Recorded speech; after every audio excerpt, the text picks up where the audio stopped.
Hey everyone, He's the Casual Gaming Dad here, and I'm back with some more Ashes of Creation coverage. I apologize, I am very much behind on some of these videos. Whoops. Here, sorry, just one sec. Let me make sure that looks fine on the stream. Okay, there. Yeah, I've been meaning to get to these.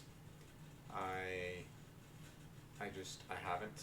I know that the development update just came out this past Friday. I had a video saved by TheLazyPeon. I'm going to start that one first. It's only about 17 minutes, 18 minutes long. I'm going to start with that. I had that one on my watch later list. And I'm also going to watch development update. I did not go through the entire development update last month because, it was during the Alpha 1 and there was a lot of coverage and whatnot, a lot of people playing it. Didn't feel like it was necessary. Kira TV did a great brief summary of what it was, and so that's what I covered. Nonetheless, I'm very interested to see and hear what they have to say. Let's leave some likes on these videos, right? And how they took the feedback, But first, let's start with, the TheLazyPeon's perspective, playing the Alpha 1, specifically Siege PvP and World Boss gameplay. I'm very interested in this. I'm not a big PvP guy, but Siege PvP is a little bit different. That's something that, it reminds me kind of like Battlegrounds, so to speak, in like World of Warcraft, and that's something that I did have fun with, doing it with people I know especially. I think it's fun. So, World Bosses, I've always been a fan of those. I'm very interested. So, let's take a look. See how we're doing. Recently concluded its month-long Alpha 1 test that ran from July 14th to August 15th. I gave my first impressions of the Alpha 1 a few weeks back, but this is a follow-up video where I take on some world bosses, partake in a castle siege, look at the attention to detail in the world, check out some new melee combat changes, and take to the skies on a flying mount. This video has no sponsor, but if you want to support the channel and plan on playing Ashes of Creation one day when it's eventually released, then click my referral link for the game in the description below. Back with some more Ashes of Creation Alpha 1 for the month-long non-NDA test. I've re-leveled back up to, well, this time level 12, so I can participate in some castle sieges, which should be happening in about an hour or two. Let's take a quick tour of the node. Something I noticed popping up yesterday were these buildings in construction after we successfully voted for a mayor. Let's look inside some of the buildings of this village stage node though, just to get an idea of the attention to detail. This building's a little chapel. Press E to open it. We can pray to one of the Ashes of Creation deities in here. Over here we've got a house. If we click on this, we can buy it as a real space player house. Costs 25,000 gold. Go inside, get an idea of the details. Got a bit of furniture and stuff in it. As development goes on, I'd imagine all of this furniture would be interactable. Like you could sit down and stuff, lay in bed. It's all very picturesque, isn't it? I'd love to own this house. It's got a well outside, space for some plants, lots of nice pieces of attention to detail. Different layout from the previous house as well. Always been a big fan of real space player housing in MMOs. Ooh, there's a little space for maybe some farm animals out here as well. So this is another building. It doesn't seem to be a real space player house. Or maybe I'm wrong. Maybe I just haven't seen the sign. This one's trashed inside. Yeah, this house is absolutely wrecked. So perhaps this house becomes nicer as the node levels up.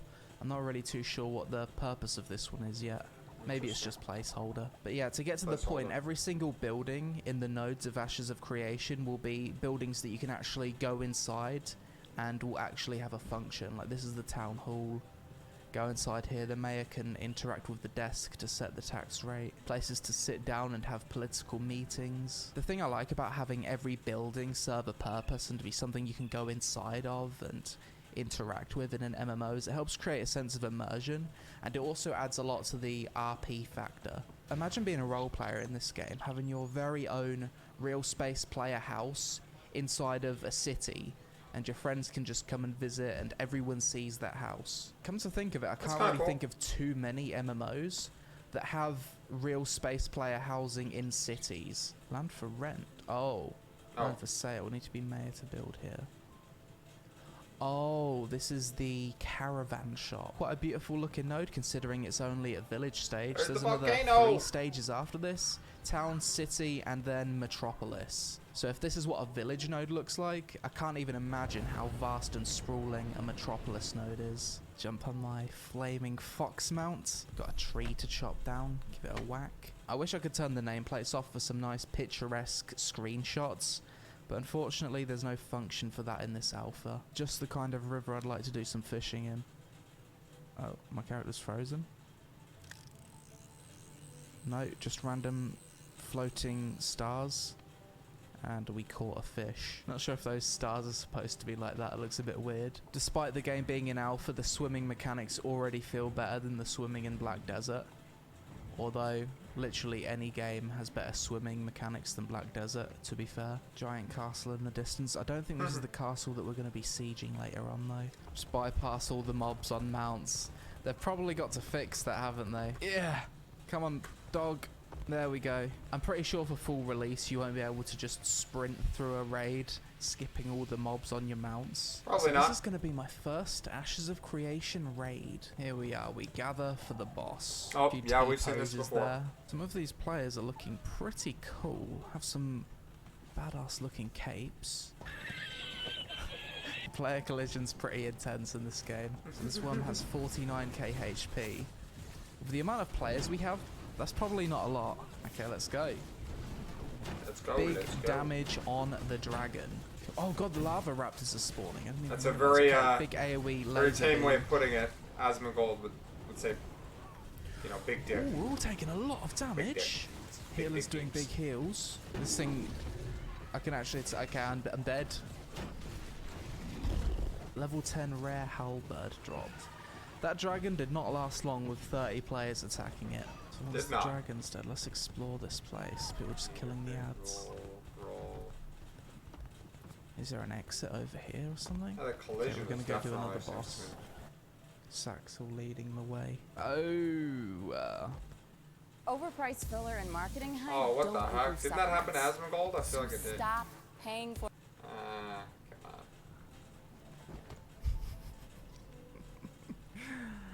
Come on. Alphas. So this is the realm. I've actually got a quest in here to kill this monster here, Sorrow's Hunger. As you can see, super vibrant. The colours really pop. If you just stand still, the flowers are actually changing colour. They are.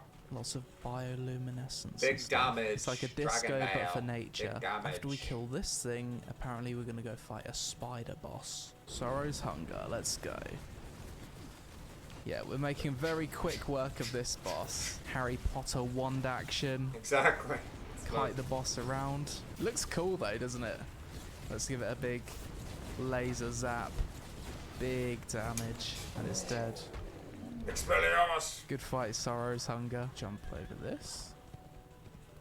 Okay. Oh, this is the Brood Queen, is it? This one has 869,000 health. The thing I just killed earlier, Sorrow's Hunger, and the Worm, they were like 8-player party bosses. This thing is an actual raid boss. Lots more health. Look at all of the wands going off. Just projectiles everywhere because everyone's playing a mage because it's OP. Harry Potter and the Spider Octopus. Frame rate seems to be holding up decently well. Probably the most colourful boss encounter I've ever seen in an MMO. Someone asked Steven, how much colour do you want for this boss fight? And he just said, all of it. Yes. Yeah, exactly. Oh! Oh, that's awkward. Oh, we got a res. Brilliant. It's taken a long time to bring this boss down. Yeah, it's a lot of life. Projectiles going off. Hopefully I won't die. Look at that. Zap, zap, motherfucker. Big damage. Big damage. Big damage. Dead? Hello, are you dead? Bugged out. Are you dead? Dude, that thing is fucking creepy. Look at that. Yeah, it is. Okay, That's GG. Today I'm just going through some quests in Ashes of Creation, seeing if there's any cool ones that stand out to me. This quest's cool. It involves a bit of jumping. If I go in the water here, I take big poison damage. Once you're on the other side, you also need to do a bit of a jumping puzzle. Fans of Guild Wars 2 would certainly like this kind of quest. I've already done one of these in the wetlands, and it was pretty fun. At the top of each of these rock things, there's like a shrine that I need to interact with for the quest. And Kind of there's weird. You got like a jumping platforming puzzle and on an 3 MMO. different maps. Here it is. Interact with that. This one here seems to be the 3rd jumping puzzle. Let's check it out. I don't know how I feel about jump that. up here. Jump Kind of back out, unexpected in jump. This one MMO. seems pretty easy. Jump. Oh yeah, that one's super easy. Not even a jumping puzzle really. So this What is do you what I get out of don't it? like about staffs in Ashes of Creation. Look at that. Why are staffs melee? It doesn't make sense. Realistically, no one is ever going to use a staff if this is what a staff is. Mages don't want to use a melee staff because it's just stupid. So everyone's just going to be using the tome and the wand. This is probably placeholder though. I hope it is, because I really like using staffs in MMOs.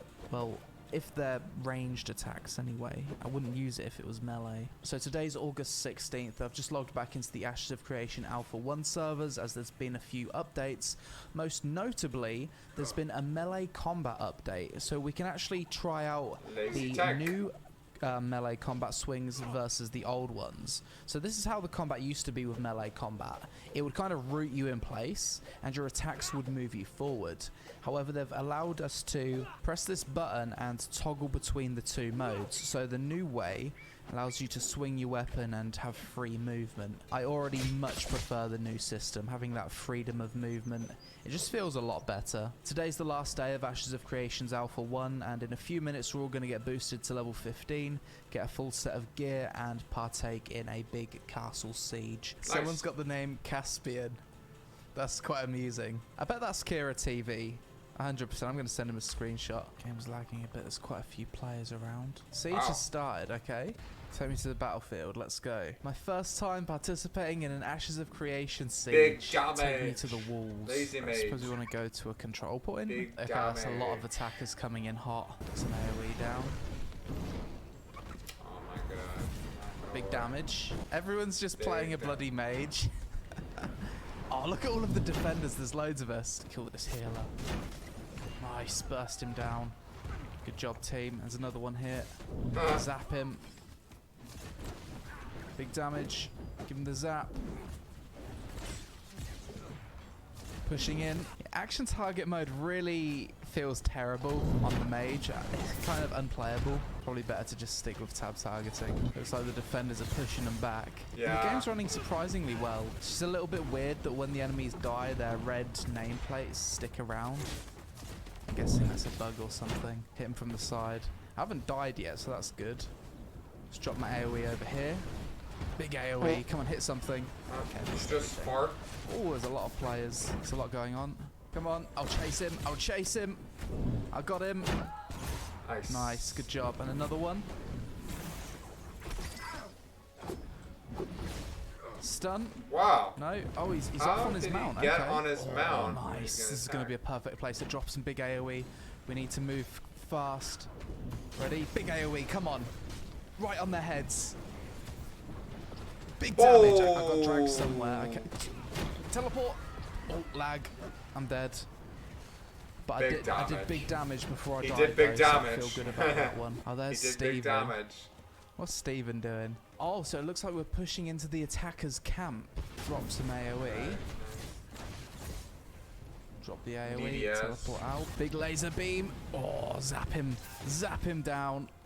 Big damage. I think we got him. Yeah, this is pretty fun. Is that having fun? Oi, oi, oi, oi. Run. Run. And we're dead. I don't really like how you need to talk to these NPCs to get through the gate. Perhaps there could be a better way of doing that. Maybe you just go up to the gate and press E. The scale of the castle's quite nice. Kind of goes into the mountain. Big giant damage. dwarven head. Very nice. This is clearly a dwarven style castle. Are they on the walls? Oh my god, they're on the walls. What are you doing on the walls, sir? Oh my. Oh, we're going to go fight the dragon. That's the dragon, is it? Very nice. I thought he was resetting aggro. Oh. You can pull him pretty far. How far can you pull this guy? Run. We're Yeah, being hunted. Large force inbound It's on alpha. the gates. Zap. Big zap. Don't mind me. I'm a sneaky mage. Oh god, there's loads. There's loads of them. We're behind enemy lines. Push out with the team. We've got the dwarf. Nice. We assault with haste. We hit him hard from the side. Let's come and get ready to drop the big AoE on him. Big AoE, here it is. Come on, big damage. Yes, there it is. Teleport out. They've actually done a bit of damage to the gates, to be fair. Big zapper! Oh, he clapped me at the last second. Prismatic beam ability kinda sucks on elevation. Look at that. Dragon in the background flapping his wings. I don't know if people are fighting him. I guess so. Drop the fireball on him. Nice AoE. Nice. Teleport. Oh, we've been flanked. That's not good. Teleport definitely looks very cool. I like that. Run. Mount. Run. Run! Dang, you move fast. Okay. Faster than man. We made it out alive. Good job. You think you're okay, safe. yeah, we're doing damage with the catapult now. Oh, big damage. Oh wait, we should probably hit the catapult. Oh, we blew it up. Nice. Look at that. That was nice. See, like this, Yeah, I could see myself doing. Laser zap the choke point. This looks here, fun. like, Lots of people. It's versus very lots of impressive people, for MMORPG alpha standards. I can say that much. Oh, look at this guy. Okay, you're a clever one, aren't you? Nihilion. He's right on top. He's soloing the gate, the absolute madman. Oh, wait, what? Oh, Steven's attacking the gate. Steven's the raid boss. 60 of us all just zerging boss. Steven down. Like, can we teabag him? Can you crouch? I don't... There you go, Steven. Oh, the dragon's summoned fire dragons around, has he? Are people actually fighting him, or is he just here taking an interest in us? Yeah, okay, dragon. Oh shit, they've actually almost taken it. Okay. We've kind of descended to chaos. I don't really know what's going on right now. That is It's a a bit bit of a much. clusterfuck on my screen. Just Oh, drop that's a lot of AoE, just big damage, big damage. Yeah. Keep dropping I think AoE. we're dead. We lost. Defeat. GM Toast managed to capture the throne control point. There was only 3 minutes to go. I've spawned into AoE and lag. Zap. Nice, we got a world PvP kill, let's go. What fun things am I going to get to play with? So this is the Death's Hand cosmetic. Look at that cape. I appreciate games with long ass capes and really nice cape physics, especially as someone that likes to play a mage. I'm looking forward to testing out some really badass robe sets in the future. That's a bloody cool mount though. Look at the animation on that. He's like half owl, half silverback gorilla. What a creature. They take to the skies. Like, let's get a good look at this node from above. For full release, flying mounts are going to be incredibly rare. There's going to be like 10 per server or something. So definitely going to be a thing of great prestige. Fly down into this rock and try out the griffin mount. Recreate that scene from Harry Potter where he's oh no, we fucked it up. Recreating that scene from Harry Potter where he drives the griffin near the lake. Oh, everyone's getting their own flying mounts to test out. I think they're all lining up for it. That's cool. So I guess that's going to wrap up my coverage of the Ashes of Creation Alpha 1 test. Got to see pretty much everything I wanted to see, and overall very impressed by MMORPG Alpha 1 standards. I guess we'll check back in for the next testing phase when there's been some more combat changes and new content. So yeah, I hope you guys enjoyed my coverage of Ashes of Creation Alpha 1. It's still way too early to give any kind of pros and cons for this game, and I can't see a full release until at least 2023. But for a first alpha test, it was pretty good. At least. Obviously, combat is the biggest thing I need to get right with this game, and it's nice to see things becoming less static and more free-flowing than what they'd developed previously. On its current trajectory, I can see the combat being really similar to Guild Wars 2 when it's finished. I think the action camera mode will end up being an optional thing you'll likely toggle for casual content. Currently, the tab targeting mode just feels a lot better. I think that's the best we can hope for with the combat system anyway. So what do you think about Ashes of Creation so far based on the alpha? What changes would you like to see, and what do you think they need to do to further improve the combat? Shout out to ExitLag for improving my ping for this video. It's kind of hard. Click my referral link down below. It's kind of hard to determine what needs, I mean, you know, without actually playing it, so. Okay, Well, that was great.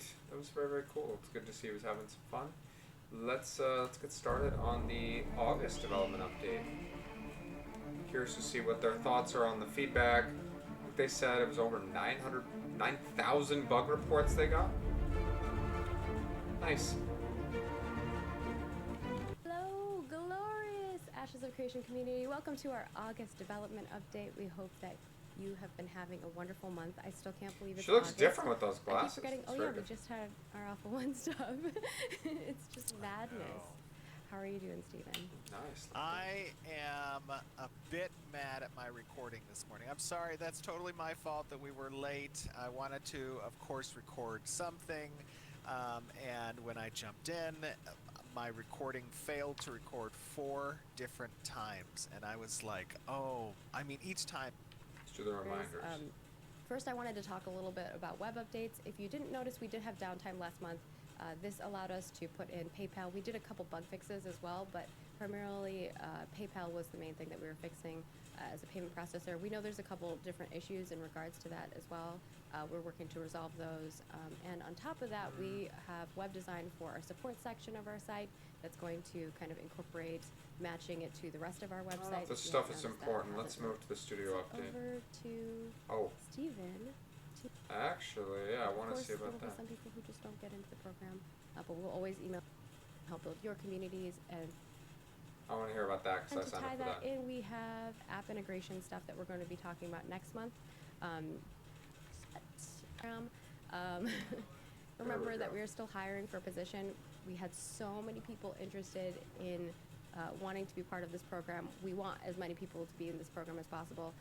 But what that means is that we need somebody to help manage the program.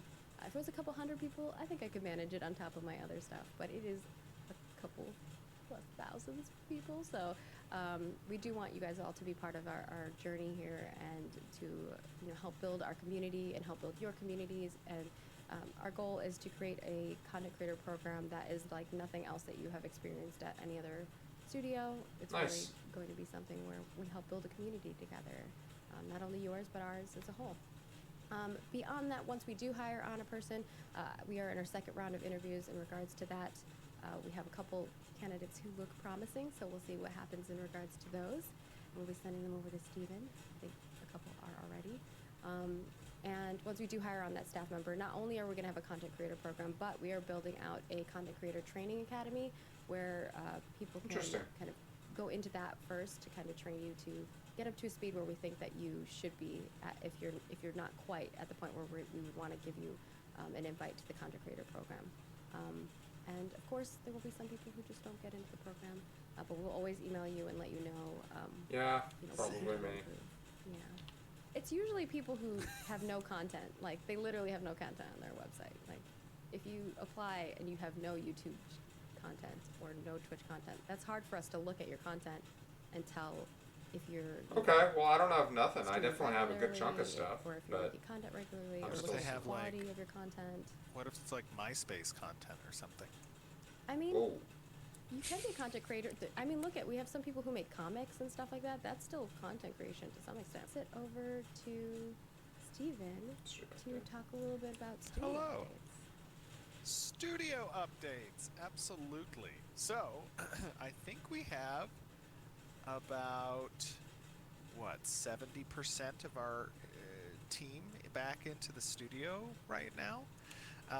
So things are going very well on that front. I gotta give a huge shout out because oftentimes in a development scene, you don't hear about the IT guys or the system administrator, and we have a very awesome sysadmin, a gentleman by the name of Jason Zimmerman, who has been doing a lot of work helping get everybody back into the studio, and he has been shouldering a lot of that responsibility himself, and he's done an amazing job. So Zim, if you're watching, the community sends you hearts and love. You are Put a lot of hearts in chat for him. a lot of hearts and pogs for Jason, or as we call him, Zim.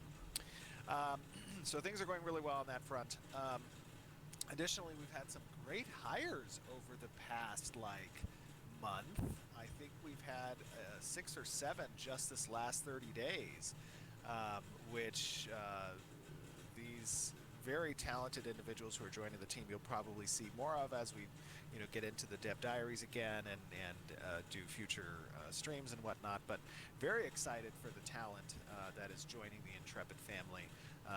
It's exciting to see, obviously, growth, but it's also very exciting just to see the sheer talent amongst the pool of candidates that we are now getting, as I think has been aided by, in part, you guys out in the community helping to spread awareness for the studio and for the project, and for helping to kind of retweet or share our job postings that we have available. We still have many more positions to fill. Obviously, while the I'm gonna move to design Do you engineering. want to play the video first, or do you want to talk a little bit about some of the things? Sure, yeah, we can play the video first. This is a super short video. I wanted to do something else, but there was a little bit of a bug in the development build, which is fine. So, Was it the combat bug?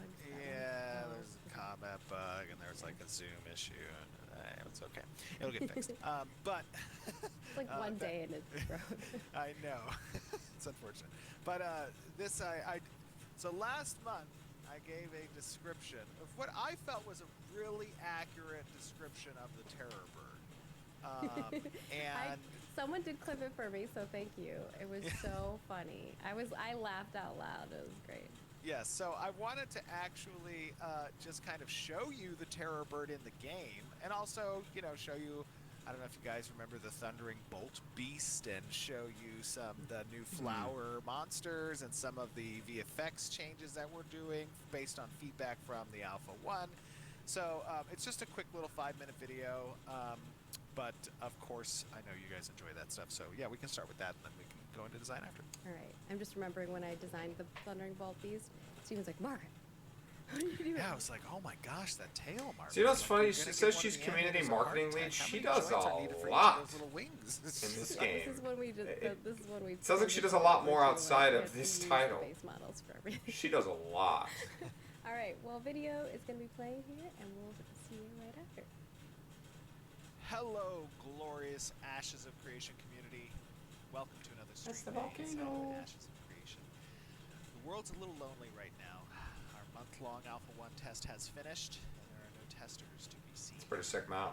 Which is probably good for them, because I just wanted to take a second. I know last stream I gave a masterful description of a new mount that had been introduced called the Terror Bird. Kate Fizzle, I absolutely have to agree with you there.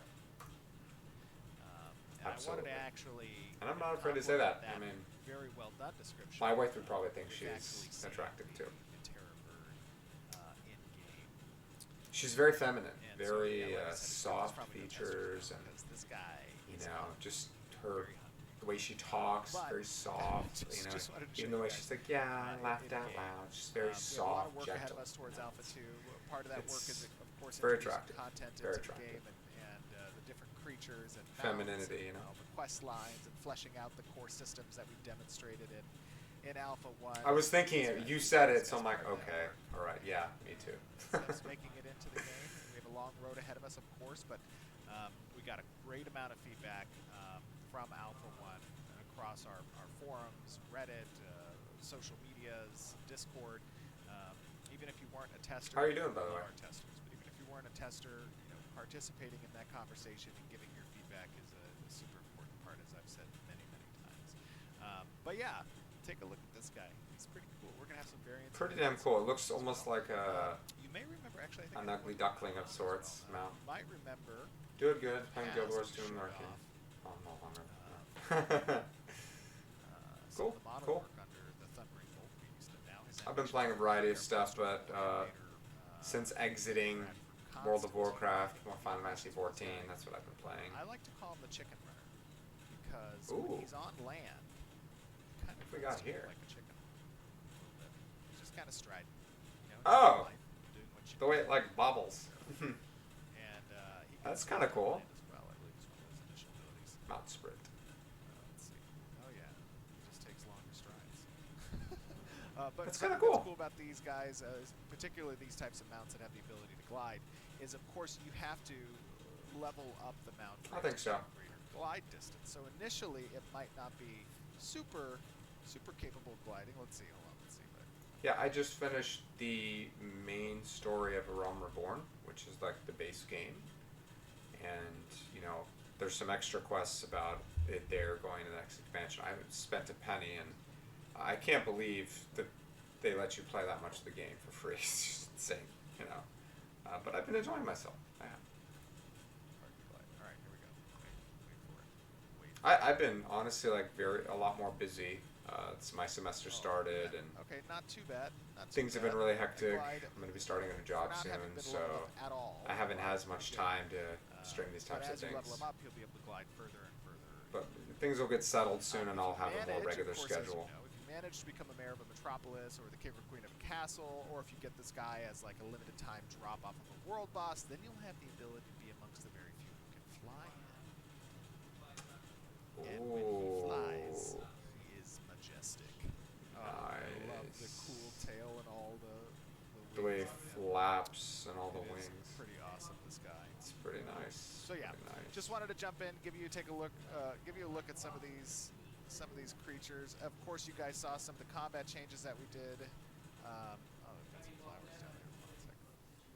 We're going to be continuing moving forward with those combat changes. One cool thing you might see as well is some of the adjustments to our visual effects and just art overall, right, as we move forward.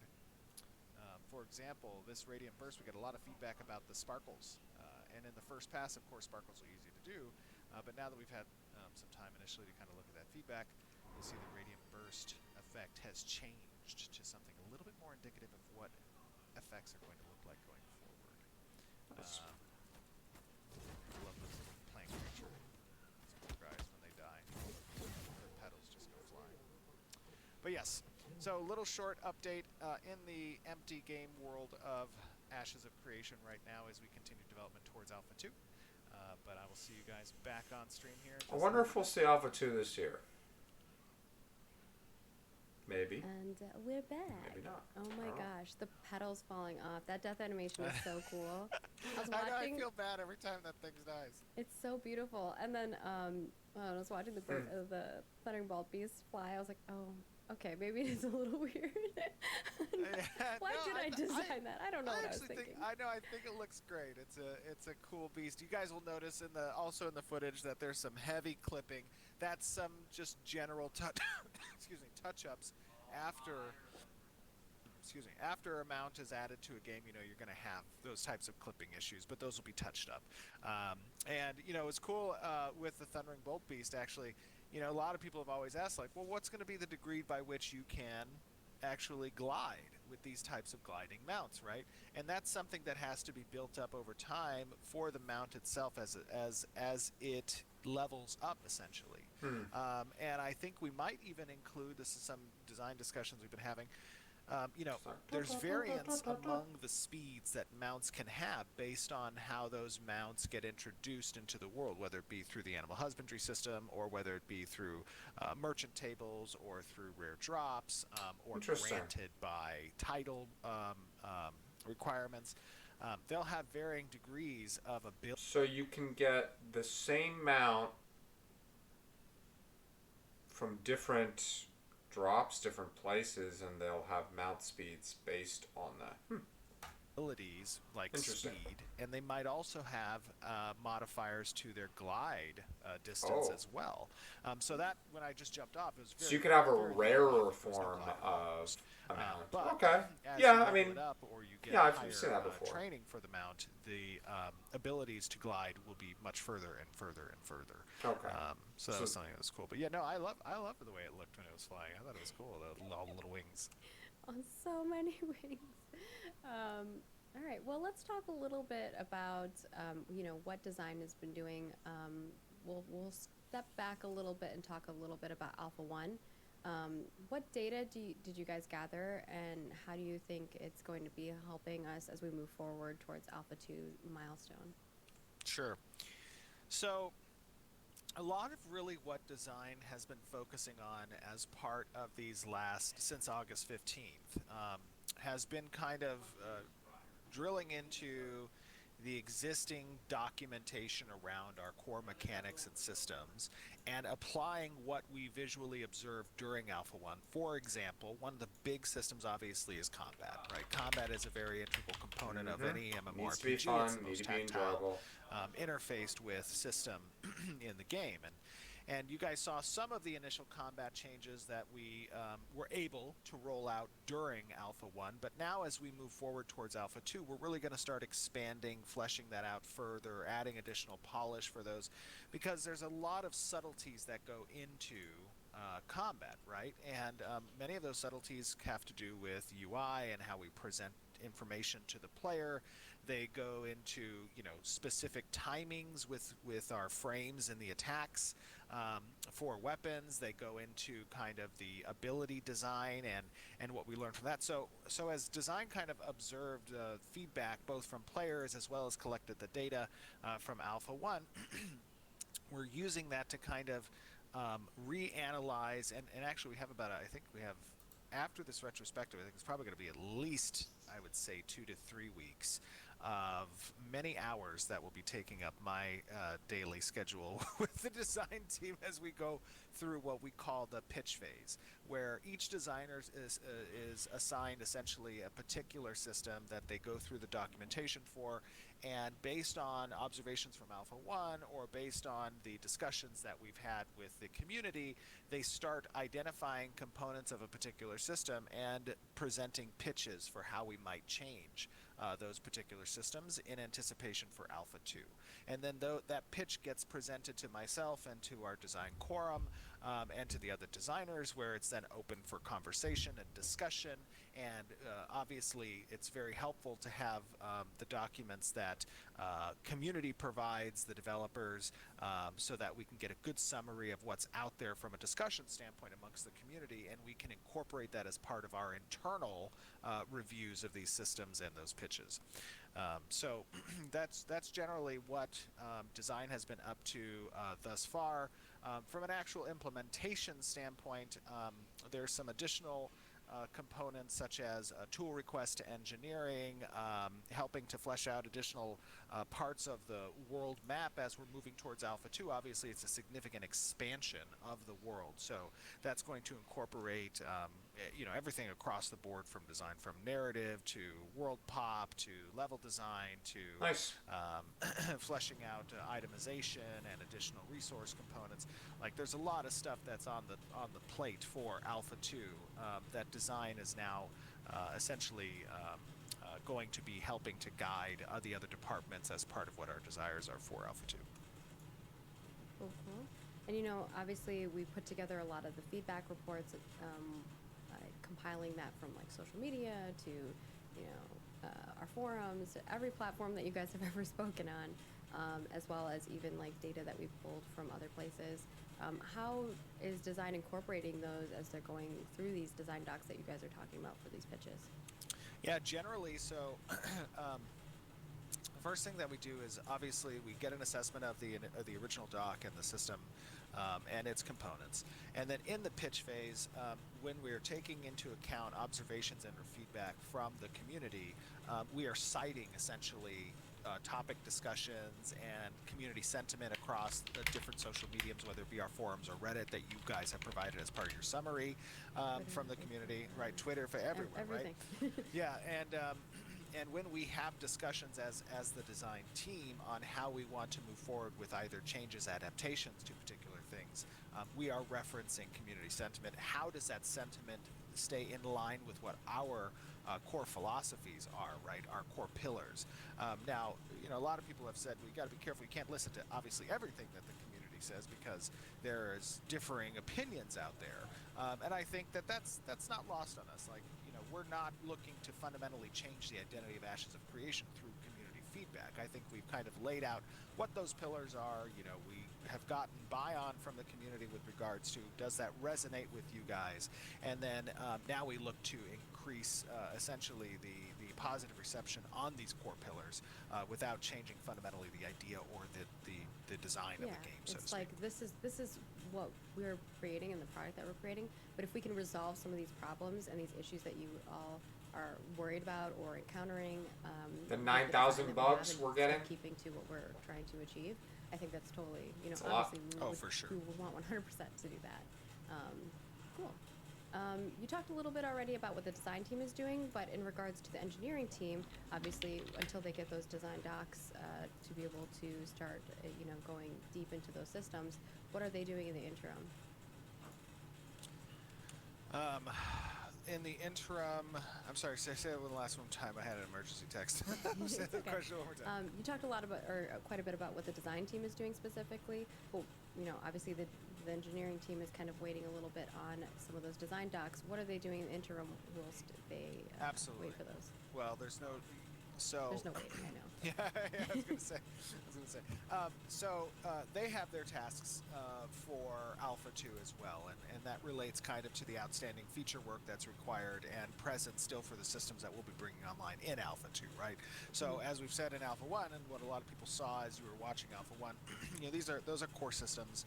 Those are the core functionality of those systems. But there's additionally outside of that core functionality, there's obviously bells and whistles. There's expanded functionality that we want to have present. There's optimization work that needs to be done. There's some tech debt that gets accrued as part of any milestone, right? For those of you guys who may not understand like tech debt as a reference, but essentially as you're working towards a particular milestone, obviously you have the best of intentions with regards to doing things the right way as you're moving through, but sometimes as time dwindles away and you're getting up across the deadline, certain things require a little bit more work than you have time to do, and that's when we do in kind of stopgap measures and kind of shortcuts on some of those things, which is okay to have a little bit of tech debt. And part of that process is identifying what those to-do tasks are in part of the code base, going back, taking out what was put in temporarily, and implementing the correct process as well. So that's a little bit of what engineering is doing as well. But they're also participating in the retrospective and also identifying some of the core features and what technical implementation was utilized in order to present those core features and how we should rethink some of those things. Obviously it's not as going excuse me, it's not going to be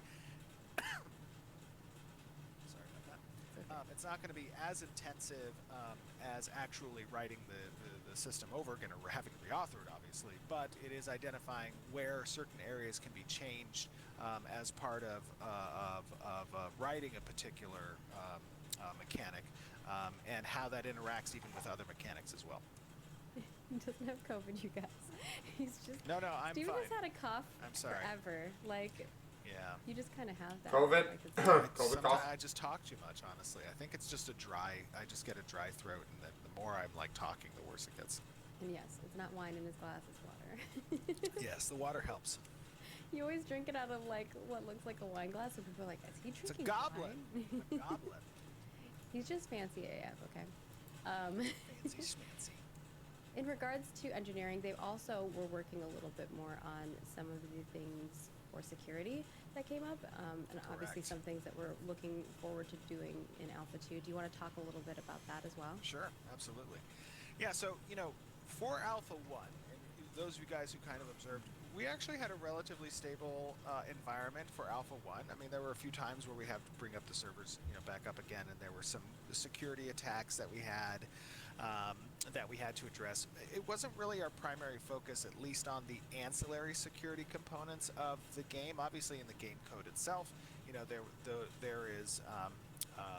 there was a focus on making sure that things were secure there, but like login and authentication and DDoS protections and DOS protections, like that wasn't really at the forefront of our mind for Alpha 1, which is fine, because when they came up during Alpha 1, I was actually very impressed with our team's responsiveness and the ability to deploy countermeasures as part of that process. And I don't hold anything against, people who come and probe, the security protections. Like, in a way, that actually helps. I mean, I would prefer they come to us and tell us directly.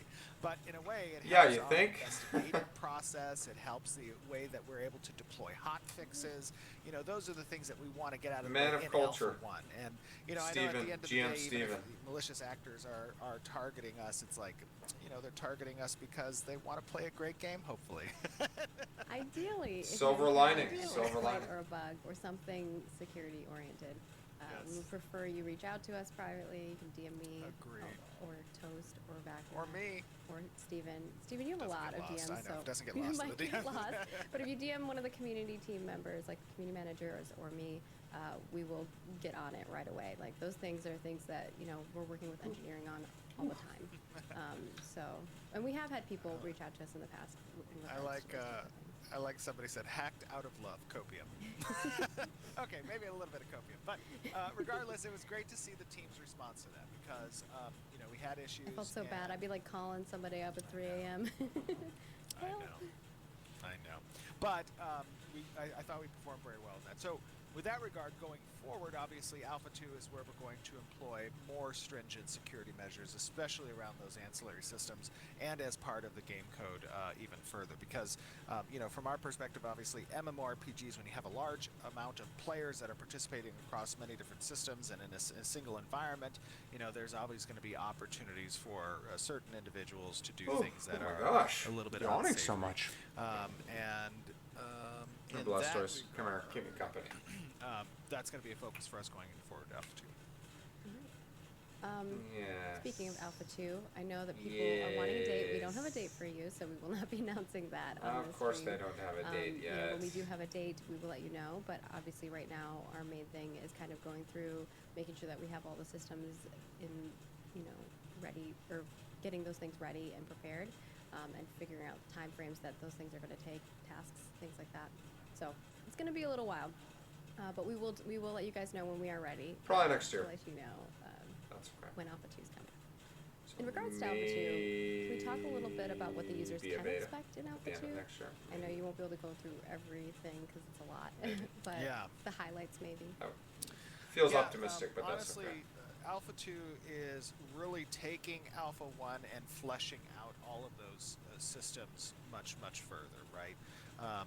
If we get this game in 2023, outside of just stage if 3, and we get Diablo perhaps 4 up to, in 2023, City man, of I'm not going to need anything Metropolis else. stage for Those Alpha 2 2. games, I'm good. I won't need any other Another games to component play. is going to be Don't even release drastically any more increasing games that year. I don't even size. want to look at And games. that I don't want to think incorporates about them. obviously a significant amount of That's other all I work, need. such as all the quest lines, the level of progression, incorporating secondary archetype choices, having augment capabilities as part of the combat system and the skill Lastos. trees, Lastos. incorporating the weapon Lastos. skill trees as part of that, having a vast array of diverse creatures to select from, having some more of the spawner influence and changes that get adjusted in the world based on node progression, incorporating more of the parent vassal system and how nodes interact with each other, expanding out the guild skill trees, really doing a significant revamp on gathering and the way that we're actually going to start demonstrating the real gathering systems. Guild Wars the 2 good itemization, PvP, huh? crafting components, just general artisanship tree. Those are big. Oh, portions, that's the newer expansion of what coming out, needs to be right, done, next but year? also dialing in on things like diminishing returns and the way that buffs get applied Nice. and or debuffs get applied, the types of it's good for PvP then. status effects. What and about status Elder conditions and Scrolls? how they're represented to the players. There's a Is lot of stuff that supposed to goes be good for into PvP as from well? Alpha 1 Elder to Scrolls Alpha Online? 2. And just to make I sure haven't played you any of those guys, games. as you're viewing and you're tuning in and this gets viewed on YouTube or the VOD later, there's a lot of work that's necessary for Alpha 2. And with that regard, of course, we're going to be keeping you up to date. Ooh. Margaret and her team are going to be keeping everybody up to date and interfacing with you guys as we Couldn't move get into forward. it, huh? But it's all from good. a amount of work standpoint, there's going to be Have you played some Final Fantasy time 14? here where there's a little bit of downtime. We had a lot of kind of showing of what's happening behind the scenes and Alpha 1 itself, and was no NDA attached to that, and you got to see players in the world, and that's all great. But now we really need to heads down Final focus on Alpha 2. We have a lot of work 14. ahead of us. All the teams Already have got a the lot of next work ahead back of us. in Heavens over now. Okay, And there's cool. going to be some Nice. down period between Alpha 1 Yeah, and I'm not Alpha in 2. Heaven's There's gonna be Words, some spot tests. yet, We'll still invite some of but the testers from Alpha 1 back to participate as I part of the will spot test become probably get necessary, in Walker. dictated by It's our pretty fun so developers. far. I think they but, deserve my money. I probably will. There's going to be some patience to be had.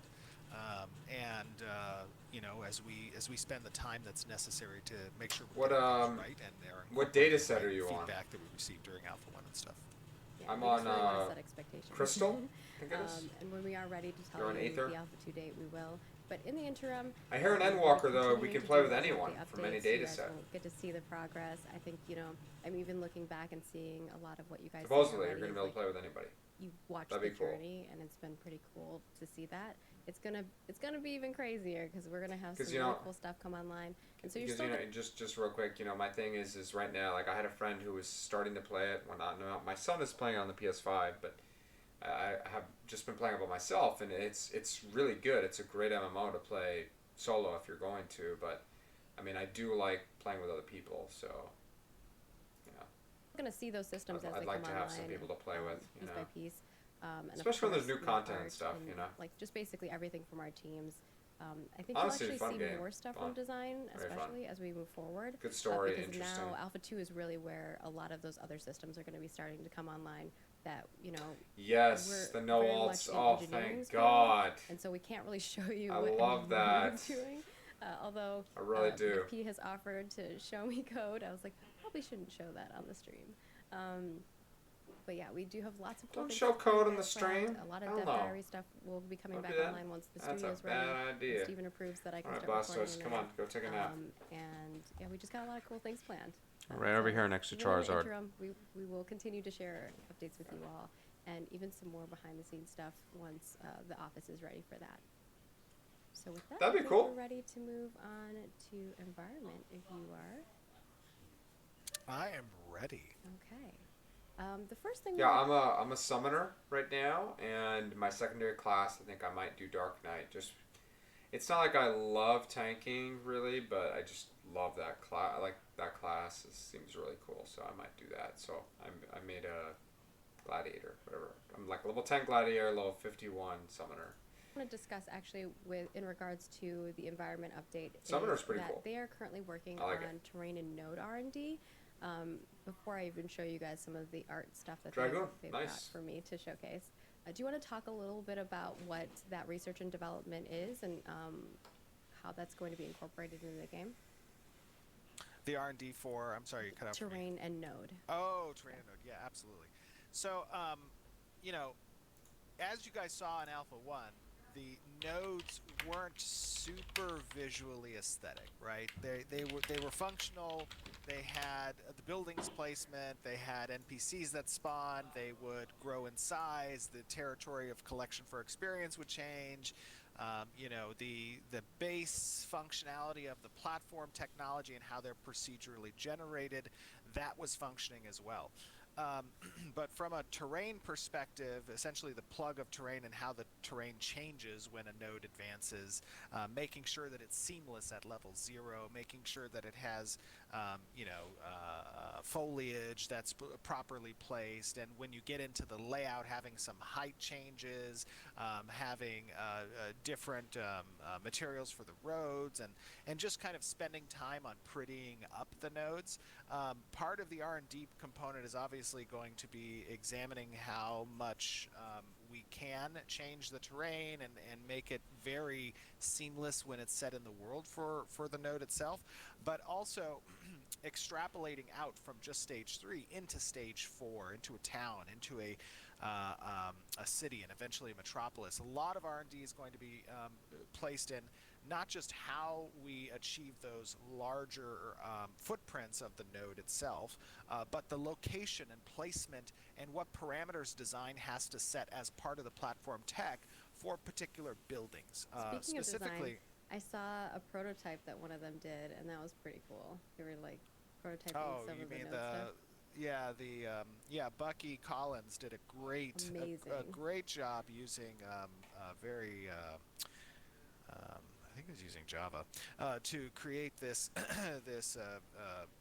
so on the world map of Vera, right, he has these locations set for every single of the 103 node locations, and then he's incorporated a a point system to determine the value of each essentially district, each parent node, as it absorbs other nodes, and through that kind of we can run simulations over and over and over and over again to play out the way that nodes are going to grow move. and develop. Like move. for example, one of well, I guess I really shouldn't give that information, but this stuff in the back end, which is predetermines essentially how nodes progress from a territory standpoint.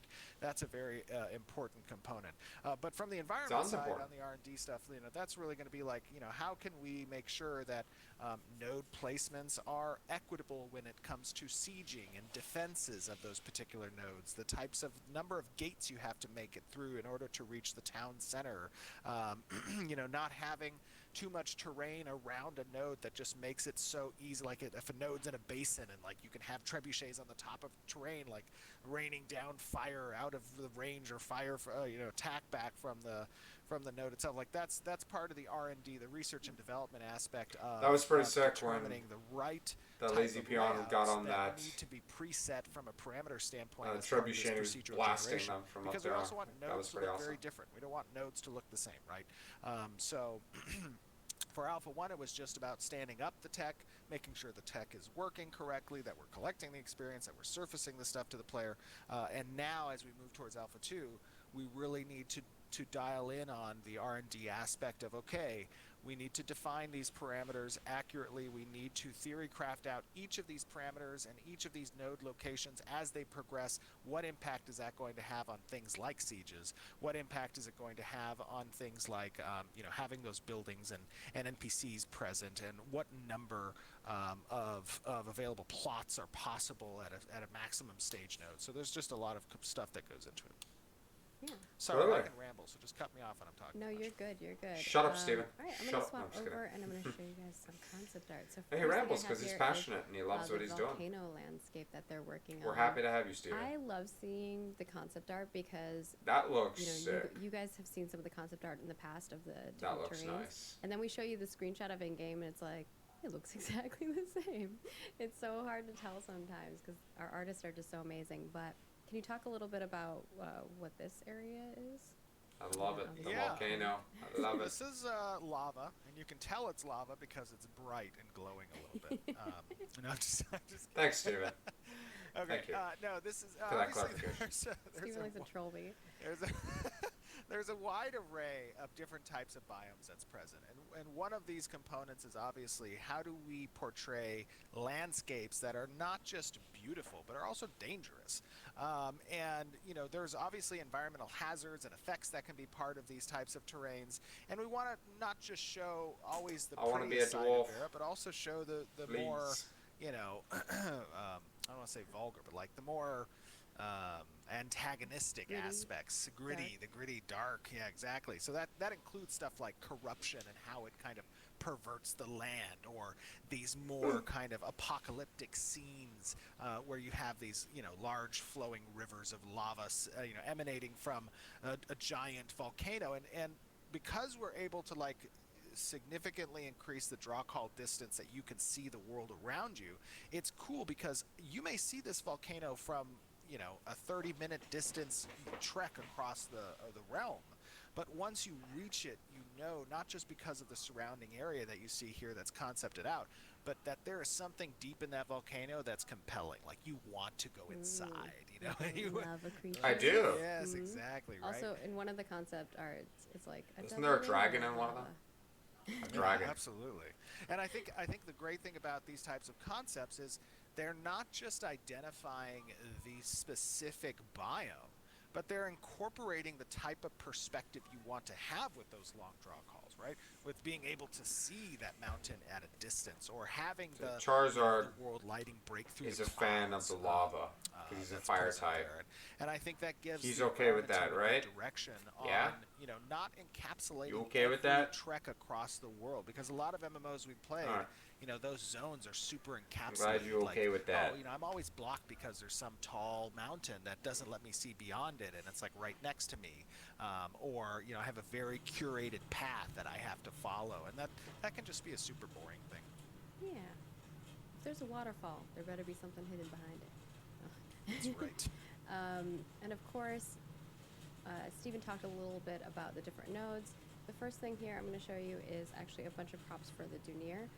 We're building out more things, so we have, this is actually a... Somebody loves dwarves dwarves over there. So maybe next month you'll You get to see a a lot of panel it. Dunyer.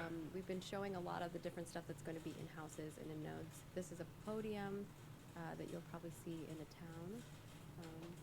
And then we When I'm also running for mayor. have some bridges. You can see a couple different I'm variants. going to be a of bridges dwarven here. mayor. And I think we have an image For the dwarves. scale in game. With For one the of the bridges Dunyer. popped into the game. Obviously, that's not where it's going to be, but they just popped it in there so you can see for scale. Yeah, and these are important because as nodes advance, again, they don't just reflect changes within the node's footprint, but actually structures will form like harbors and bridges that help to provide trade-related resources, more world development components, and these are the types of Different signs on the taverns. structures you're going to see develop alongside the nodes in the world. And then we have signs, and then as well as a defensive barrier, one of the defensive barriers that they're working on. And then I will show you that, I think that's the back side of it. Because you'll be able to like set up defenses and stuff whenever your freehold is, or your node is attacked. Empyrean ones here are the next ones. So you can kind of see a very different version of these. So these are some of the fencing that you'll see. Very pretty. Very nice. Yeah, Empyrean, Very nice. like, their art is so interesting because it's still very refined, but then it's got that Alvin and Oh, look to it. looks kind of like a little model or Which is something. really cool. Oh yeah. Another fence. I believe this is a gate. Yeah, with a fence. Keep it open. Yeah, it looks great. Environment team always does such a great job bringing to life these cultures. You know, it might not seem The fountain.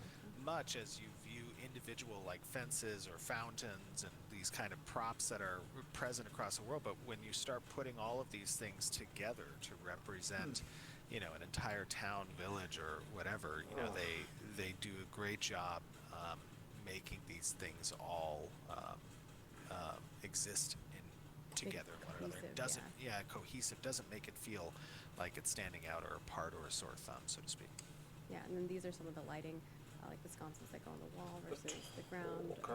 Versus just general ones that you'll be seeing that will help light up the areas. And then Weapon the racks. You know, you gotta have weapon racks. Gotta have one of those in my house. That's all of the Empyrean props. But yeah, they are working on, you know, fleshing out a lot of those things, creating more pieces that are going to make the world feel a little bit more lively. And also some of the things that you guys will be able to utilize in your freeholds, you know, like fencing for your stables and your creatures to Right. keep them in, you know. So like we need a lot of those pieces. So you're going to see a lot of like furniture pieces for all of the different races coming in as you've seen each month progressively. Next up, we've got character art. Ooh. I guess we'll start with this one. This is actually where I was going to. It's like a giant house cat. This is Paula's cat. It's which is, lynx. It's like a lynx. Just, oh my gosh, the coolest thing ever. It's I'll fuzzy let and you get in furry. on this one, but Oh yeah. I'll go backwards instead. That's good. Look at him or her. Is it him or her? I don't know. It. Jincy will have to let us know. This is a Jincy creation. It is. So this is an awesome. in-game achievable mount. Is that correct? Correct. This is not a cosmetic one. So this is not cosmetic. This is achievable in-game. Now I'm pretty sure that this Nice. particular mount is probably going to be achieved through some Just a of sec. the animal husbandry system. And that's likely going to be through the crossbreeding of a normal domesticated house cat and a bear, a wild bear. Oh my No, God. I'm just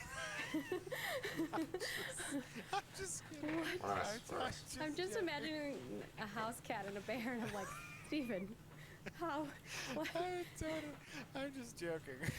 People in chat But- were saying it should be making the same sounds that my cat was Is making. that, yeah, I was gonna say, is that why the cat's making those noises? No, I'm just kidding. I can So record no, some audio for you. You can use it. perfect. Just have that playing on the freehold as like the sounds when you're trying to make. That would be so good. No, but this is an in-game achievable. It will be derived through some method of exploring the animal husbandry system. And then you can see it with the mount and the armor as well, versus alone by itself. Next up, I'm going to go backwards, so I got to go. We've got the Black Sight Watcher.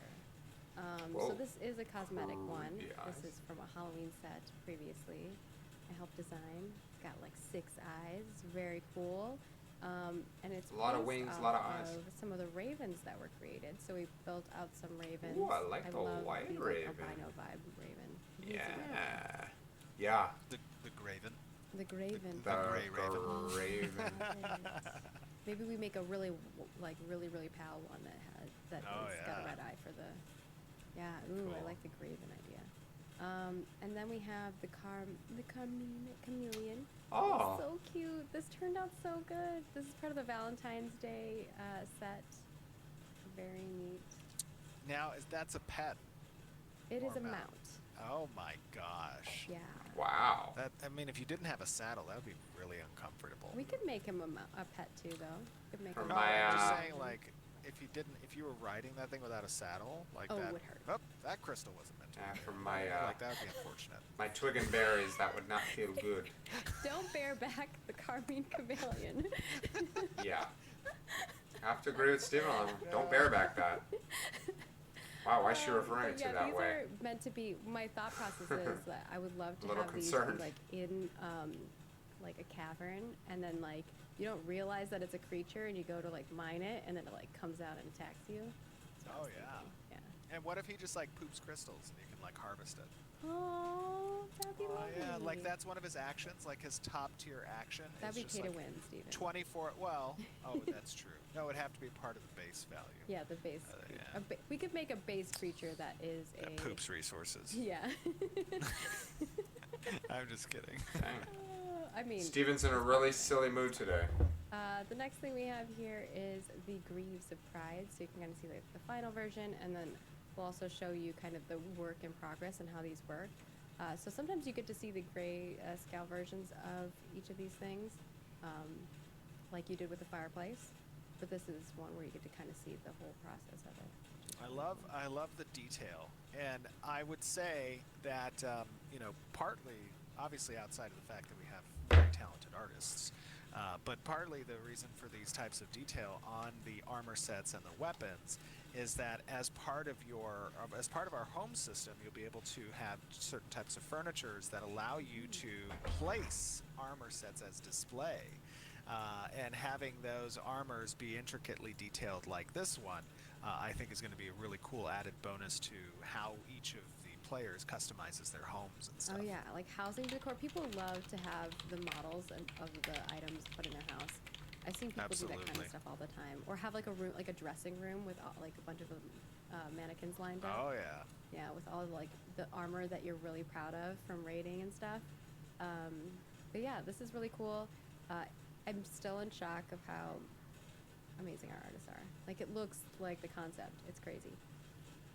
Next up, we've got the Fuming Tincture, which you can see this work in progress. So this is actually a cosmetic accessory item that goes onto like a bottle on your belt, or that goes on a bottle that's on your backpack that dangles from it. So you can actually swap those things out and make like different looks and vibes. And this is from Yeah. the Halloween set a few years Very ago. cool. A couple years ago. I helped design this one. Yay. The next thing is the Coil of Crackling Skies. This is actually The part of the set with the coil. Thundering Bolt Beast. This is one of the rings that you could get to see. And yes, It's a you will very, have very rings and nice looking earrings ring. and Look at earrings. that. Oh my gosh, I love that. Looks Turned great. out really great. I want to see how like rings like reflect. You know how they're like shiny. with the Yeah, lighting?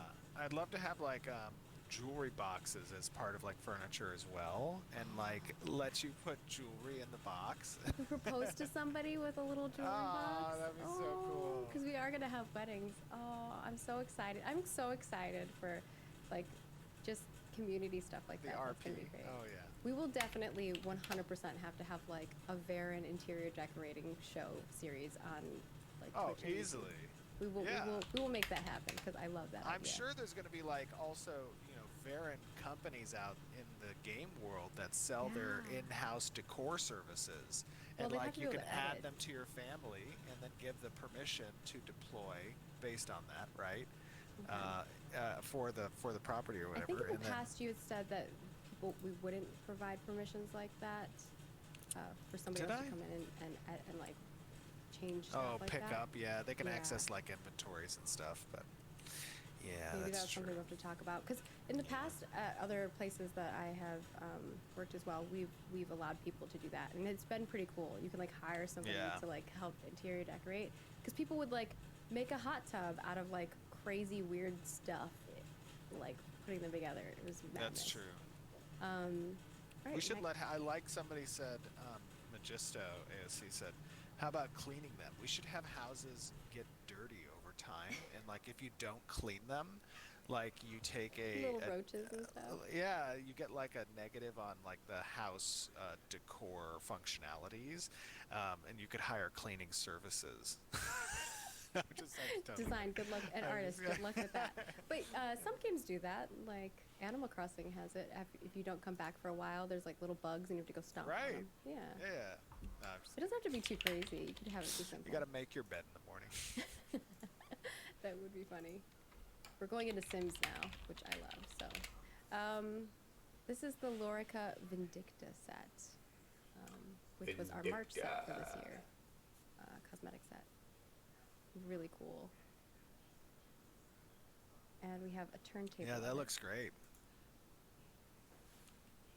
Sparta. I was going for kind of like that, March Ives vibe, Oh, the Ides of March. Yeah, Ides of March. This is Vera. This is Vera. It's not so much Spartan per se, but True. They would have to have no chest plate if it was Spartan. yeah. No, just kidding. There'd be no breastplate there. Sandals, nice sandals. Yeah, of course. Steven, we'll have to get Steven a pair of these sandals. Oh yeah. Actually, I'm not allowed to wear sandals anymore. I know. It's very sad. How can you be Sandal Lord without wearing sandals? I don't know. I don't know. It's so sad.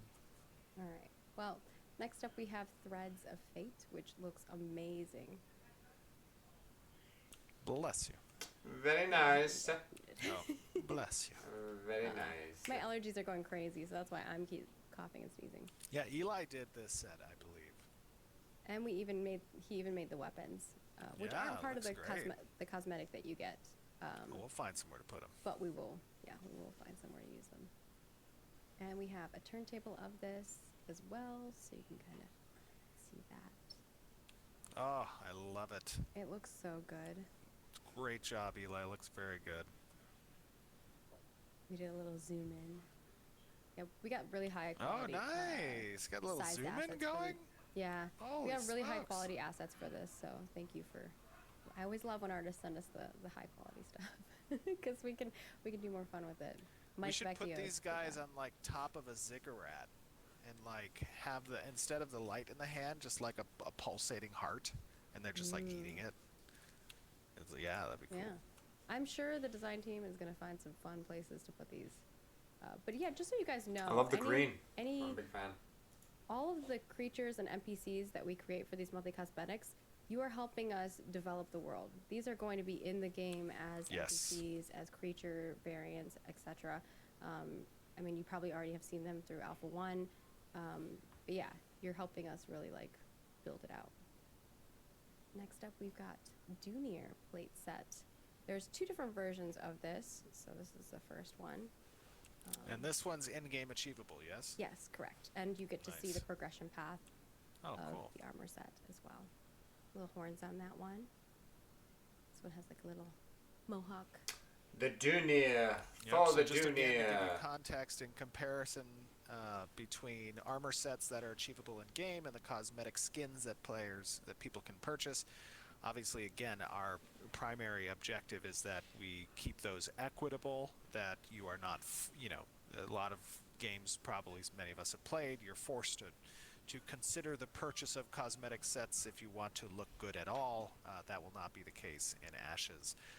There is both a path towards achieving really cool looking in-game items based on your efforts, and then also an alternative option in the cosmetic shop. And of course, all of the cosmetics, you have to own an item to put that item on. Correct. So you can't just like immediately at level 1 have the coolest armor. Cool. All right. What is that? Have you seen that meme where they're like, it's King Theoden and Gandalf's walking. He's like, "There's no pay to win here, Gandalf Stormcrow." And it's like, I told pretty you to good. check the wizard's credit card. Pretty good interpretation of Gandalf.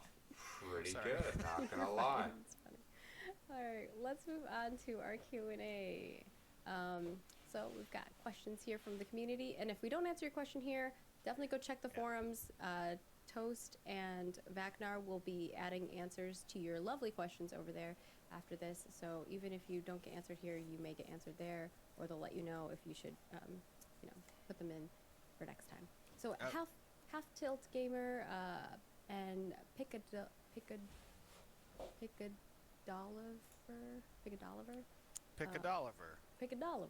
want to know about Alpha 1. What were some of the team's biggest takeaways from Alpha 1 testing?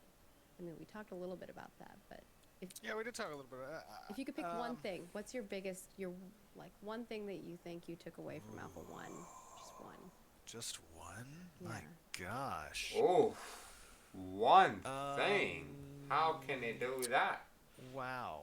That's super tough. There's so many, so many different things. Maybe a I guess couple. the biggest takeaway probably would be the direction of combat and the fluid nature we want to have between tab and action. The direction on the melee combat, the great amount of work that the new ability system team did, especially on the back end side of things. But the biggest takeaway I would say is that we're heading in the right direction. Now we just need to add some further polish, some bells and whistles, and continue down the path of that more free-flowing melee component and the really responsive, fast type of feedback from combat in the ability usage as well. I think from my perspective, it's definitely the user flow process from downloading to patching and getting in the game client. I think we still have some improvements that we need to make in regards to that. And obviously internally, I think there's some live operations communications that we need to work out and get those kinks set up.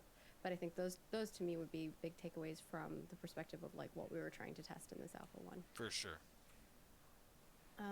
Feedback from Audenix wants to know, Audenix wants to know about feedback.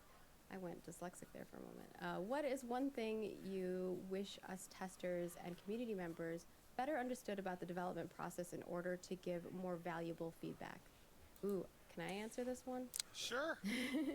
I think for feedback, the best things that you can do are a brief sentence on what the issue is that you're encountering, repro steps on how to reproduce the counter, what results you had, and then the expected results. I think that to me is the most confined way to provide like bug feedback. In regards to feedback, The world looks I think being really concise good. and like It giving looks- us like it what your looks great. problem is, It really does. and then kind of what you expect to be happening versus what you think is actually happening. I think to me allows us to really understand like what you're trying to get to. Because for instance, I worked on a previous game where sometimes you find out that the issue that somebody has isn't the issue that they're saying. For instance, we had like a weapon and someone was like, oh, it feels like it's not doing as much damage as the other weapons. But then I went in and looked at data and I was like, oh, they're doing exactly the same amount of DPS, so it's not a damage problem on the data side. It's actually an animation problem that's making it feel like it's not doing as much damage. And all we did was alter the animation, and everyone's like, oh, this change is so good, it does so much more damage. And we're like, it doesn't really do any more damage. It just feels better. Because we understood like, oh, the problem is that people feel like it's not doing enough damage. That makes sense. This is a hard question to answer just because what's to be expected with transparent development is that players won't know the difference on a lot of development related things. Of course, that's why, as you said, it's important to give good context behind any of the feedback, right?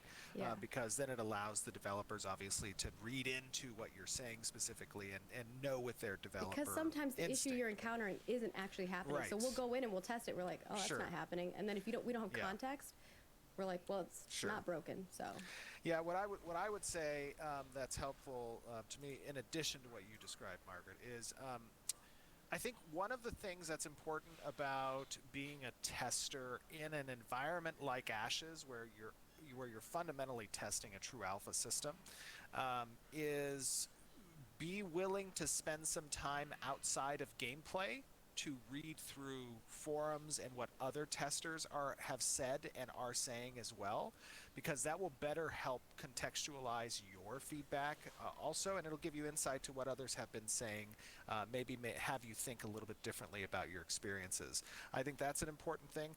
I also think one important thing, and it's not really something that testers or non-developer audiences can do per se, but I would say an important part is understanding the stage at which the development is supposed to be at.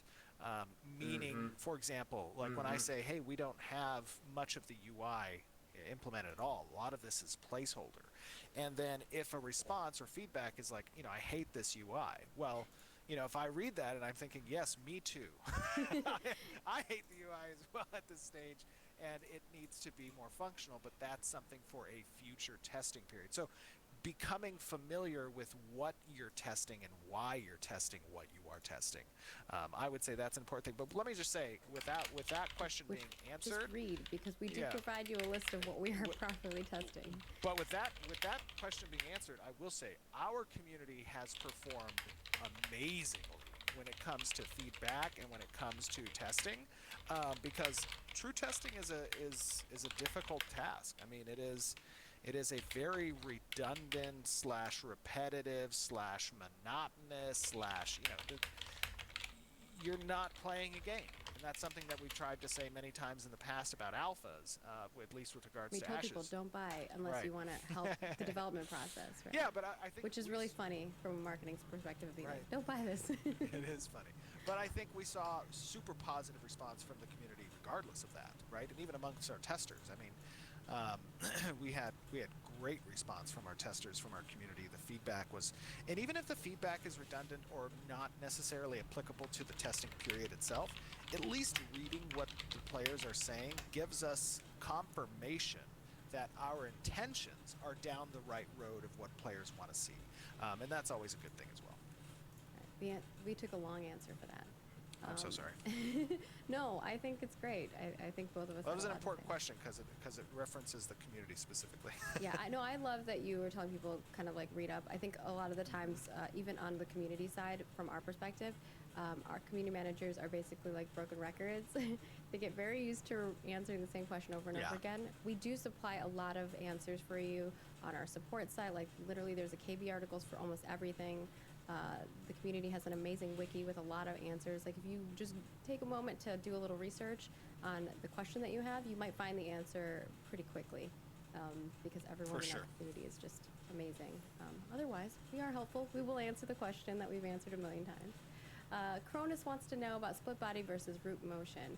Based on recent feedback, what direction are you leaning towards in regards to split body versus root motion combat? I think we're leaning towards split body. Well, I don't think. We are leaning towards split body. I do think. I think very often and a lot. Sometimes too much. But in this regard, split body. He thinks a lot and he makes decisions. George Black wants to know action versus tab targeting.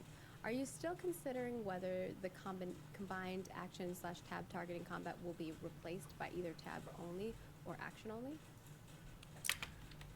No, I think that we will find a healthy medium between the two. I think that really what it comes down to is the definition of action, and I think that there is a varying degree of opinions on what action targeting means, so to speak, but as I've clearly defined in the past, and as you can research on Wiki, our opinion on, at least my opinion on action combat, is, I think, well represented in the way we want to hybridize that combat in Ashes of Creation.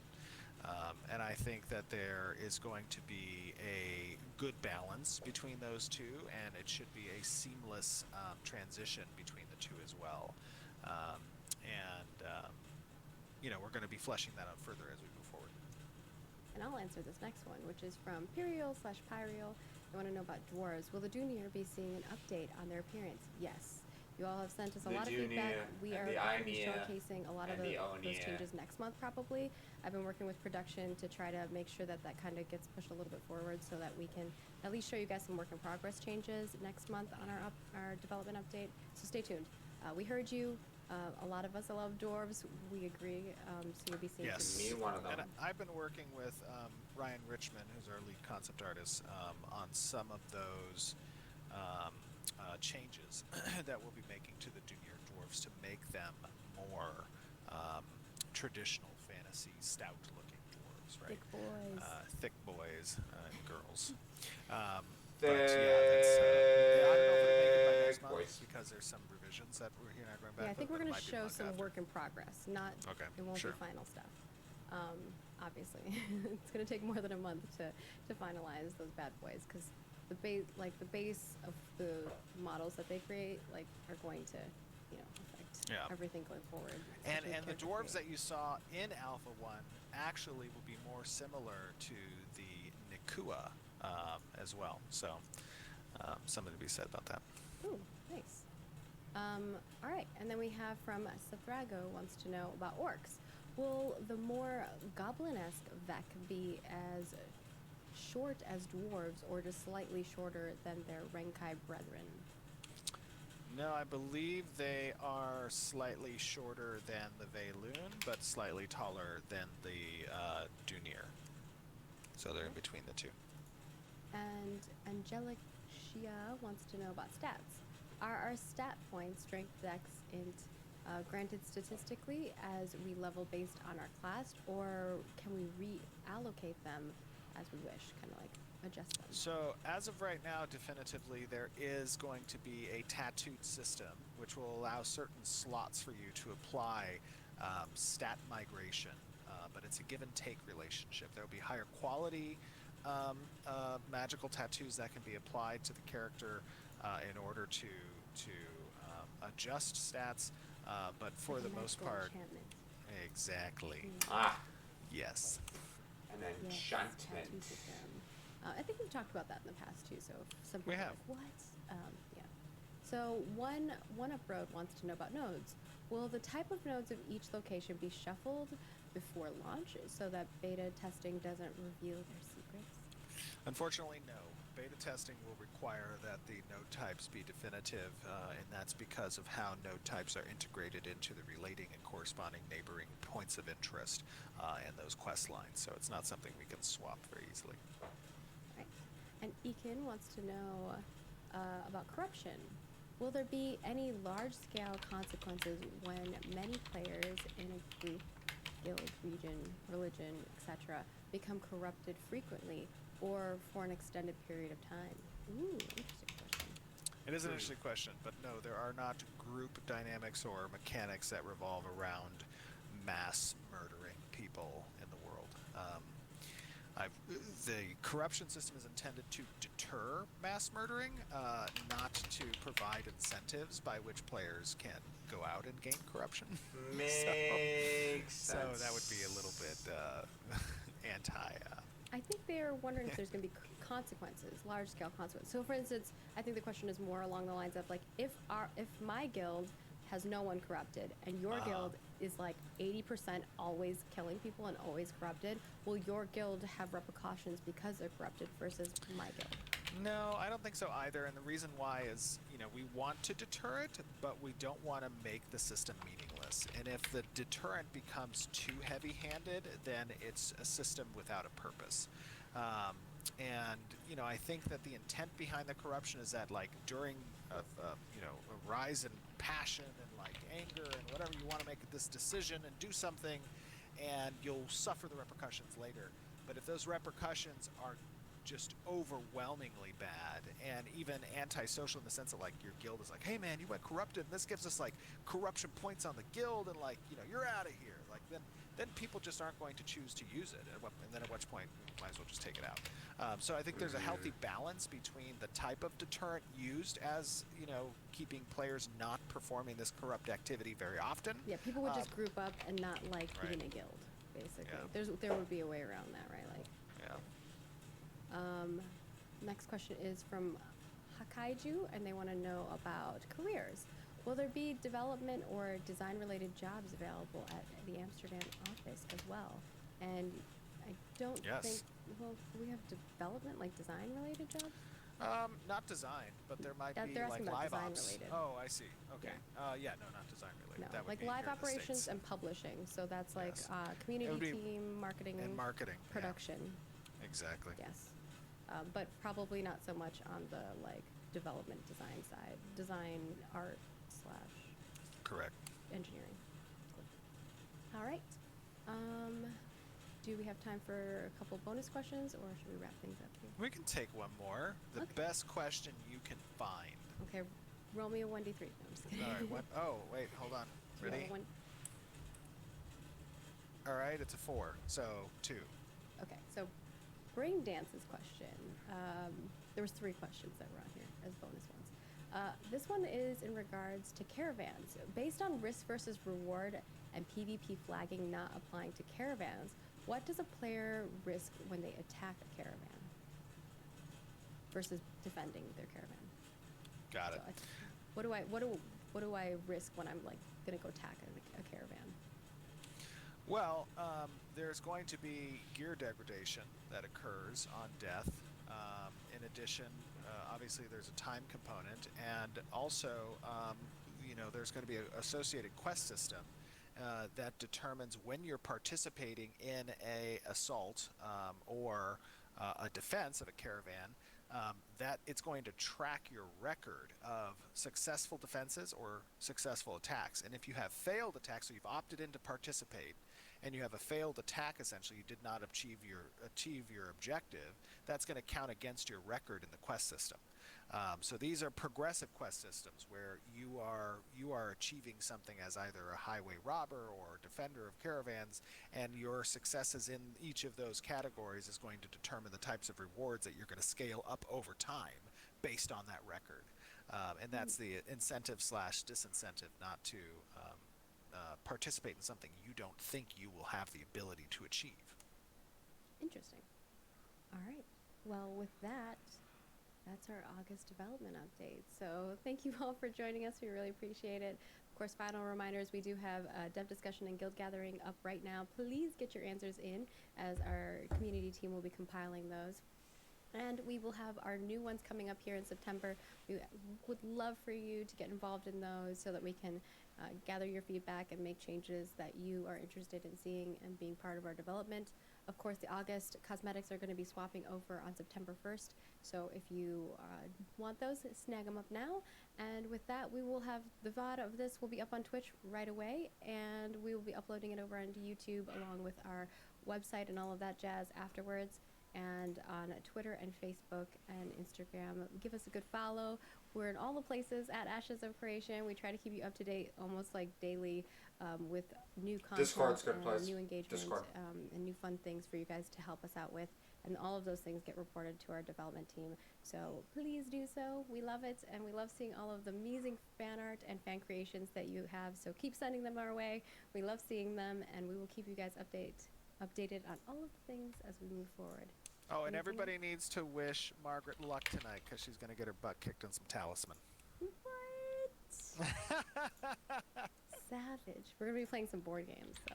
Yeah. Wow. I think. Wow. All right, we'll see you guys next month. Bye, everybody.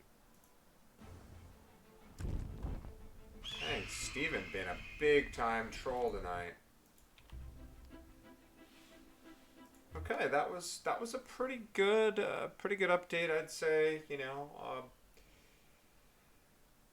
as good as we can expect following what seems to be a pretty successful Alpha 1. You know, I'm pretty thrilled with it, with their progress, and it's going to be a while. It's going to be a while for Alpha 2, so there's not going to be crazy updates monthly right now. Hopefully, like in a few months, maybe by the end of the year, maybe they'll have a date or a time frame for their Alpha 2. It's pretty fair, right? I think by the end of the year they'll have that. So that's good, and I look forward to seeing that and just continuing to see the progress. Still got a ways to go, but that's okay. Got plenty of games to play. No complaints here. It's all good.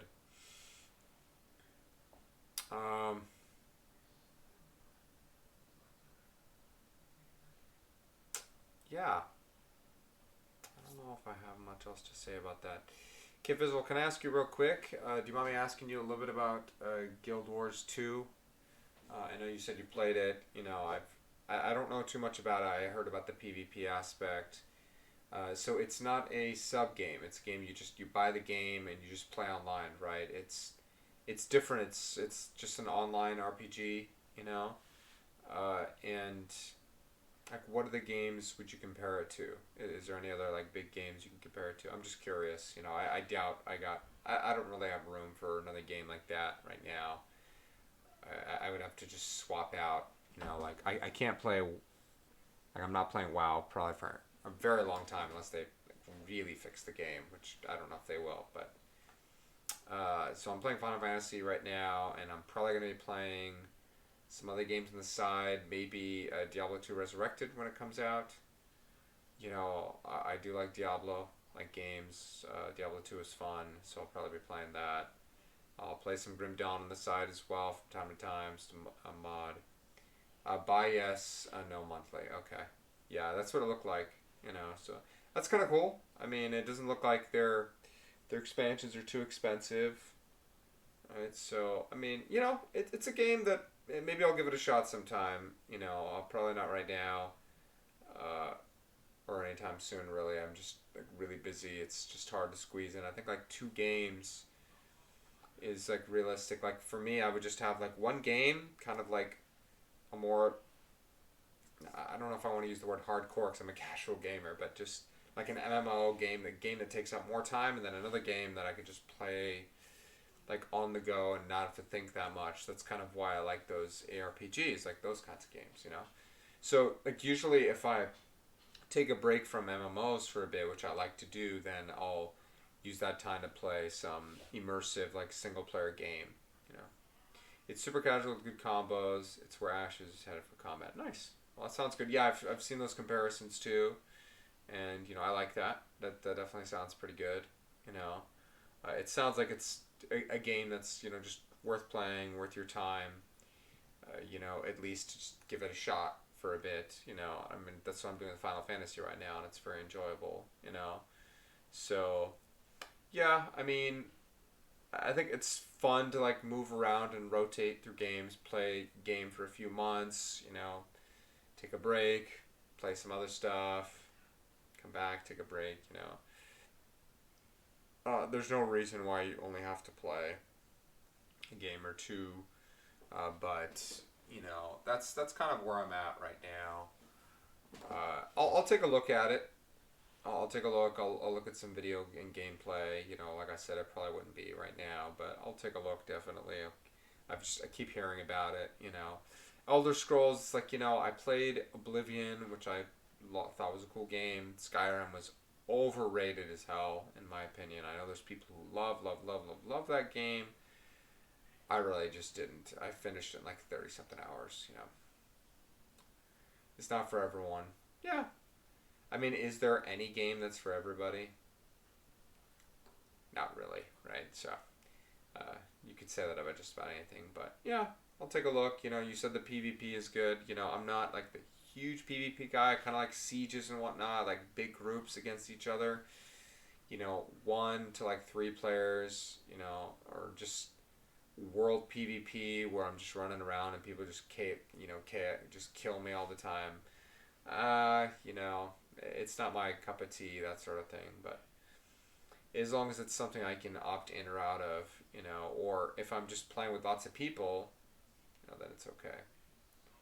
Elder Scrolls combat is awful. Well, that's unfortunate, because if the combat isn't good, then what's the point? You know, it's got to be fun. It's got to feel good to play, you know. So, I don't know. I never had an issue with WoW combat. I like Final Fantasy combat. It feels... I mean, it's funny. It's similar. I think I just like the animations and the way it feels when you're playing more than in World of Warcraft. I also like that it's a little more clear on how to dodge things, you know, because you can see where you're getting attacked, and so there's a little bit more skill there, you know. So I do like that. So right now I'm definitely enjoying that a lot, you know. But yeah, that's kind of that's what I'm playing right now. You know, I have some other games I have on the sidelines, so maybe I'll get around to plugging away at some of the, you know, you buy games and they sit in your library and sometimes for years and you don't play them. You know, I still have some games on my backlog like that, so maybe I'll plug through some of those, you know. And of course I play Pokemon games on the side from time to time, you know, but that's outside of like streaming on my computer, you know. WoW is way better than SO. Wow, that doesn't really say much for SO, huh? Because WoW is in a pretty terrible state right now.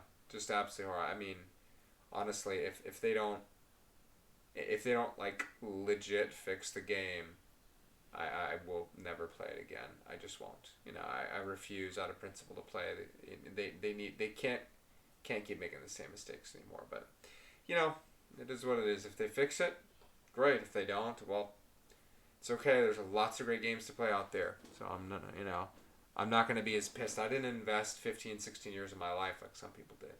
I didn't. You know, I only played since Legion on and off, so not as big a deal. 5 years. You know, it's funny. I played it when it kind of like peaked. I started playing when it peaked, and then it just went downhill from there. So I didn't have to like go like this and down and up. I didn't have to have that kind of abusive relationship that many people have with the game. So. All right. Well, you know, thanks for joining me and for chatting with me outside of the lurking and whatnot. And you know, I'll be back. You know, I still stream here and there, so feel free to join me then. What the next day? Yeah, you know, I have to admit I did this time. I wanted to believe in them. I really did. I thought they were listening. It felt like they were listening. In my defense, I bought. I'll show you. Here, hold on. And you know, I wanted to be supportive. I did, and it was my first time.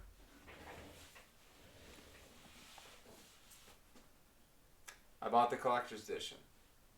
You know, spent $120 on it. You know, and you know, I don't regret it. You know, it is what it is. It's always a risk you take with these things. You know, it's a cool box. It's heavy. It's got some nice things in it and whatnot. But you know, it's kind of unfortunate. I could have just stuck with the $60 pack, and I would have gotten my money's worth, so to speak. But anyways, you live and learn. So have a good one, and I'll see you guys next time. Good night.